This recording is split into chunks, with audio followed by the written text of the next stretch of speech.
The former Prime Minister of Bangladesh, Sheikh Hasina, authorized her security forces. মার্কিন পররাষ্ট্র দপ্তরের ব্রিফিংয়ে আবারও উঠে এসেছে বাংলাদেশ প্রসঙ্গ।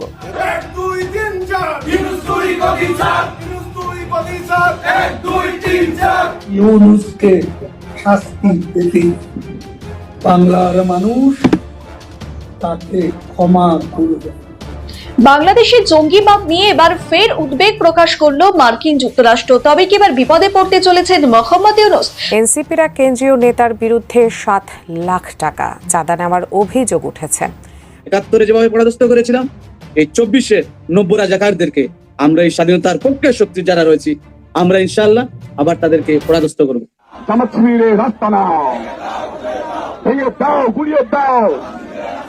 জামাতে ইসলামকে আমরা নির্মূল করে দেব। নির্মূল মানে বোঝেন? শেষ।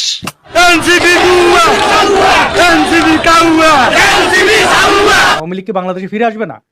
আর যদি ফিরে আসবে না আসে, তাহলে কি আপনারা স্বৈরাচারী না? আপনারা তো ফ্যাসিস্ট, আপনারা একটা দলকে আসতে দেবেন না। আর আওয়ামী লীগ এই বাংলাদেশে জন্ম দিয়েছে, তারা আসবে আর না আসবে মানে কি? মানে কি তাদের কাছ থেকে অনুমতি নিয়ে আওয়ামী লীগ আসবে নাকি? আওয়ামী লীগ অবশ্যই বাংলাদেশে ফিরে আসবে এবং আওয়ামী লীগ অবশ্যই, আমি বিশ্বাস করি, আবার ক্ষমতায় আসবে। আসসালামু আলাইকুম রহমতুল্লাহ। সবাই কেমন আছেন? আশা করি সবাই অনেক অনেক ভালো এবং সুস্থ আছেন। সবাইকে স্বাগতম জানাচ্ছি আমাদের আরেক নতুন ভিডিওতে।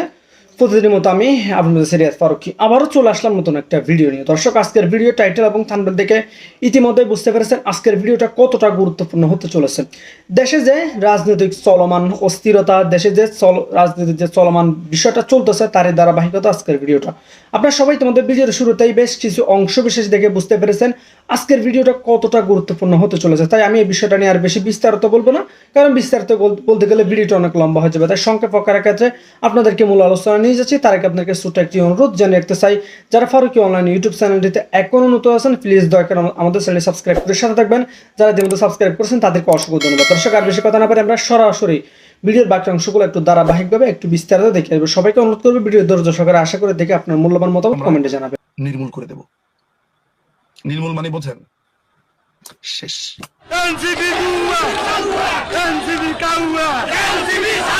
আওয়ামী লীগ কি বাংলাদেশে ফিরে আসবে না? আর যদি ফিরে আসবে না আসে, তাহলে কি আপনারা স্বৈরাচারী না? আপনারা তো ফ্যাসিস্ট, আপনারা একটা দলকে আসতে দেবেন না। আর আওয়ামী লীগ এই বাংলাদেশে জন্ম দিয়েছে, তারা আসবে আর না আসবে মানে কি? মানে কি তাদের কাছ থেকে অনুমতি নিয়ে আওয়ামী লীগ আসবে নাকি? আওয়ামী লীগ অবশ্যই বাংলাদেশে ফিরে আসবে এবং আওয়ামী লীগ অবশ্যই, আমি বিশ্বাস করি, আবার ক্ষমতায় আসবে। জামাতে ইসলামকে আমরা নির্মূল করে দেব। নির্মূল মানে বোঝেন? শেষ। Each and every single seats of Jamaat will be completely removed from Bangladesh. Completely. The first ever chance. এই বাংলাদেশে প্রথম সুযোগে, the first ever chance, আমরা জামাতকে কমপ্লিটলি এই দেশ থেকে রিমুভ করে দেব।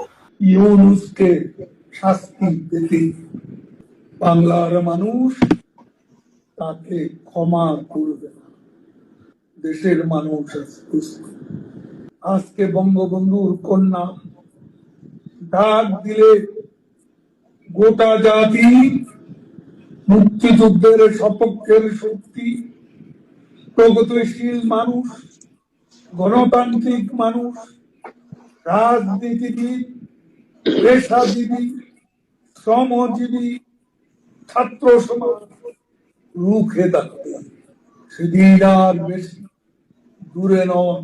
বঙ্গবন্ধু কন্যা নেতৃত্বে আমাদের প্রিয় সদস্য, আমাদের বিজয়ের বাংলাদেশ, আমাদের স্বপ্নের বাংলাদেশ, আমাদের স্বাধীনতার বাংলাদেশ, আমাদের মুক্তিযুদ্ধের বাংলাদেশ, আমাদের জয় বাংলার বাংলাদেশে ইনশাআল্লাহ আমরা ফিরে যাব।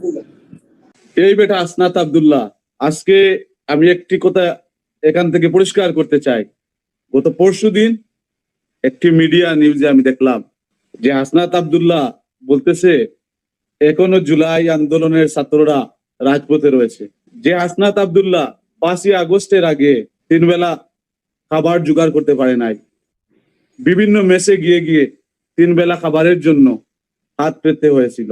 আপনারা দেখেছেন 5ই আগস্টের পর একটি ভিডিওতে সে একটি জুতা কেনার তার কাছে পয়সা নাই, কিন্তু এই জুলাইকে ব্যবহার করে এই দূরদর্শী হাসনাত আব্দুল্লাহরা আজকে শত শত কোটি টাকার মালিক। আমি আজকে হাসনাত আব্দুল্লাহকে এখানে পরিষ্কার করে বলতে চাই, আমি দেখেছি সে আওয়ামী লীগকে নিয়ে কটূক্তি করছে, সে ছাত্রলীগকে নিয়ে কটূক্তি করছে। আরে ভাই, তুই জানোস ছাত্রলীগ কি জিনিস? এই ছাত্রলীগ আজকে যে লাল সবুজের পতাকা মাথার মধ্যে দিয়ে যে বাংলাদেশের দেশত্ব প্রেম দেখা, এই লাল সবুজের পতাকাটুকু কারা ডিজাইন করেছিল? এই ছাত্রলীগ।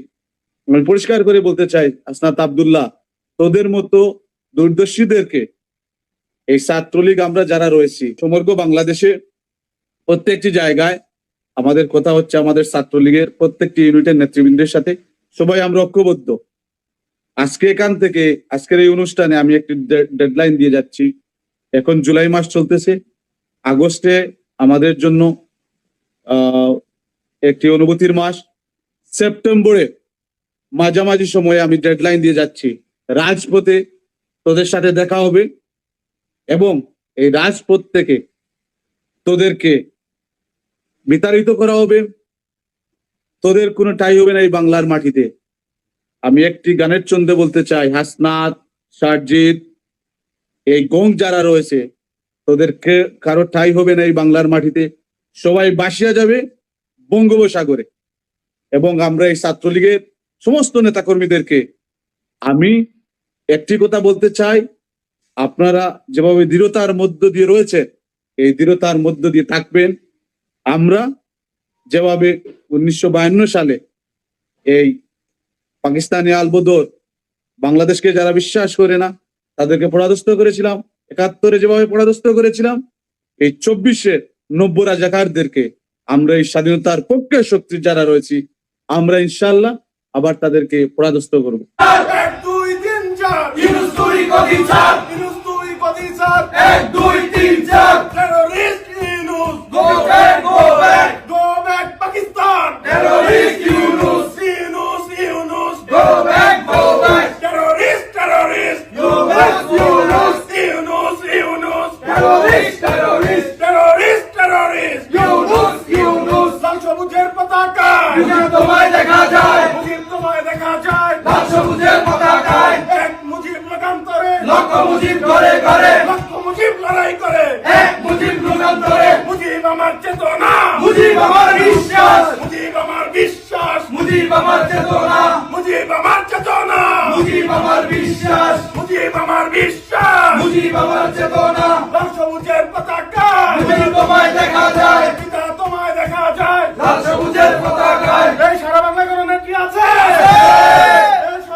বাংলাদেশের জঙ্গিবাদ নিয়ে এবার ফের উদ্বেগ প্রকাশ করলো মার্কিন যুক্তরাষ্ট্র। তবে কি এবার বিপদে পড়তে চলেছেন মোহাম্মদ ইউনূস?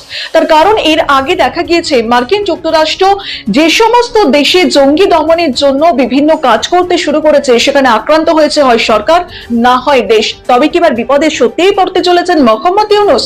উঠে আসছে প্রশ্ন। ফের বাংলাদেশে জঙ্গিবাদ নিয়ে উদ্বেগ প্রকাশ করলো যুক্তরাষ্ট্র। এবার বিপদে পড়তে পারে বাংলাদেশ। ভারতের পর আমেরিকার চোখে বাংলাদেশ জঙ্গি রাষ্ট্র। অন্তত আমেরিকার উদ্বেগ দেখে তাই মনে হচ্ছে। শোনা যায় এর আগে যুক্তরাষ্ট্র যে সমস্ত দেশের জঙ্গিবাদ নিয়ে উদ্বেগ প্রকাশ করেছে সেখান থেকে তারা নির্মূল করেছে জঙ্গিবাদ। এমনকি জঙ্গিবাদ দমনে কখনো সরকার আক্রান্ত হয়, আবার কখনো দেশ আক্রান্ত হয়। এরকম একটা বিষয় উঠে আসতেই প্রশ্ন উঠছে, তবে কি মোহাম্মদ ইউনূসের নেতৃত্বে বাংলাদেশের বিরুদ্ধে কোনো পদক্ষেপ করতে চলেছে যুক্তরাষ্ট্র? জঙ্গিবাদ নিয়ে সতর্ক থাকা উচিত, স্বরাষ্ট্র উপদেষ্টা জাহাঙ্গীর আলম চৌধুরীকে বললেন মার্কিন দূত। জানা যাচ্ছে 10 জুলাই সচিবালয়ে স্বরাষ্ট্র উপদেষ্টা জাহাঙ্গীর আলম চৌধুরীর সঙ্গে বৈঠকে বাংলাদেশে নিযুক্ত আমেরিকার চার্লস দ্য অ্যাফেয়ার্স এমনই সতর্ক বার্তা দিয়েছেন। যদিও সরকারের পক্ষ থেকে দাবি করা হচ্ছে এই মুহূর্তে দেশে জঙ্গি কার্যকলাপ নেই, আসলে শেখ হাসিনা সরকারের পতনের পর মোহাম্মদ ইউনূসের নেতৃত্বাধীন অন্তর্বর্তীকালীন সরকারের আমলে বহু জঙ্গিকে ছেড়ে দেওয়া হয়েছে। শুধু তাই নয়, যে সমস্ত সংগঠনগুলি শেখ হাসিনার আমলে নিষিদ্ধ ছিল তাদের বাড়তে দিয়েছেন মোহাম্মদ ইউনূস। এমনকি তারা প্রকাশ্যে মিছিল মিটিং করছেন, কিন্তু অ্যাকশনে নিচ্ছেন হাসিনা, ইউনূস নাকি ওয়াকার। বৃহত্তর বাংলাদেশের সব খবর দেখতে নজর রাখুন নিউজ বর্তমানে। পুলিশ কোনো অ্যাকশন নেয়নি। ভারত একাধিকবার বোঝানোর চেষ্টা করেছে জঙ্গিবাদ মুছে ফেলতে হবে, কিন্তু বাংলাদেশের সরকার সতর্ক হয়নি। প্রসঙ্গত, আইএসের সঙ্গে জড়িত 36 জনকে গ্রেপ্তার করা হয়েছে মালয়েশিয়া পুলিশের তরফে, যার মধ্যে 35 জনই নাকি বাংলাদেশি। ইতিমধ্যে 3 জনকে বাংলাদেশে ফেরত পাঠানো হয়েছে বলেও জানা গিয়েছে। পাশাপাশি মালয়েশিয়ার তরফে ইন্টারপোলের সাহায্যে বাংলাদেশি জঙ্গিদের আন্তর্জাতিক সংযোগের সম্পূর্ণ তথ্য সামনে আনার চেষ্টা চালানো হচ্ছে। আর এই ঘটনায় উদ্বেগ জানিয়েছে মার্কিন যুক্তরাষ্ট্র। এদিকে তথ্য বলছে, গত বছর 5ই আগস্টে পালাবদলের পর বাংলাদেশি জেল থেকে পলাতক 79 জন জঙ্গি, আর তারা এখন ধরা ছোঁয়ার বাইরে। এদের কোনো তথ্য আপাতত নেই সরকারের কাছে।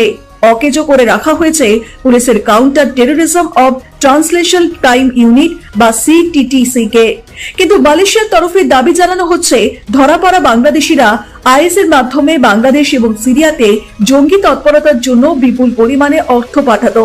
এমনকি জঙ্গিগুলোর আন্তর্জাতিক ক্ষেত্রে যোগসাজশ রয়েছে কিনা খতিয়ে দেখছে সেখানকার পুলিশ। তার মধ্যে আমেরিকা বাংলাদেশের জঙ্গিবাদ নিয়ে উদ্বেগ প্রকাশ করলো। বাংলাদেশের রাজনৈতিক বিশেষজ্ঞরা বলছেন, মার্কিন যুক্তরাষ্ট্র জঙ্গি দমনে এমন কোন সিদ্ধান্ত নিতেই পারে যেটা বাংলাদেশের সার্বভৌমত্ব রক্ষায় হুমকি হয়ে দাঁড়াতে পারে। প্রিয় দর্শক, যারা এত সম্পর্যন্ত ধৈর্য ধারণ করে আমাদের সম্পূর্ণ ভিডিও দেখেছেন, আপনাদের সকলকে যারা আন্তরিক শুভেচ্ছা ও মার্গদর্শন। প্রিয় দর্শক, বিএনপির আজকে যে স্লোগান ছিল সেটা সত্যি অসাধারণ। দর্শক, এই বিষয়টা আপনার মূল্যবান মতামত অবশ্যই দ্রুত কমেন্টে জানিয়ে ফেলুন। এতক্ষণ আমাদের চ্যানেলের সাথে থাকার জন্য সবাইকে অসংখ্য ধন্যবাদ জানিয়ে শেষ করবো আজকের ভিডিওটি। ভালো থাকবেন, সুস্থ থাকবেন, আল্লাহ হাফিজ।